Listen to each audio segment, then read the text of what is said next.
we go to the Sidekick product, guys, because here's what's happening. There are two things that are happening in ag that are being missed completely and totally. Number one, we tend to ignore the fact that acid rain is no more. And acid rain brought us sulfur and it brought us boron. Today we have to buy nutrients that we used to get for free. Number two is K is a nutrient that is muchly needed and underused.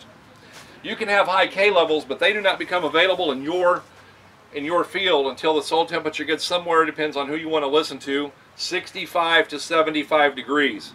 How many of you wait for a 65 degree soil temperature to plant corn? Exactly the number I figured. So consequently, what we want to do is we want to put that potassium out there, because here's why it's important. It has to do with standability. It has to do with plant health.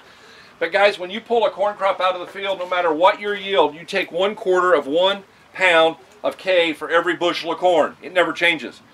But your uptake level increases dramatically.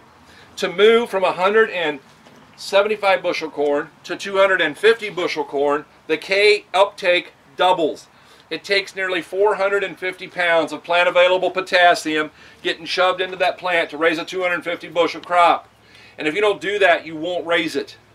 You've got to start with row place K, and you got to start with it early. Okay? It's left behind in the stover, and in the interest of time, I'll share another day.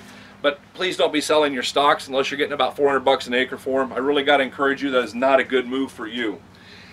Our next test is the next 5 signs, ranging from zinc down to the experimental product. In the middle, we have starter fertilizer by itself.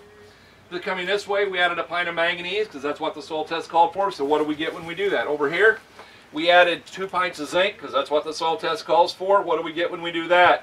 The other side, we added our boron, and we put boron on anyway except in the furrow. 2x2 is good. Sprayed is good. Foliar is good. With nitrogen is good. In the furrow, really bad.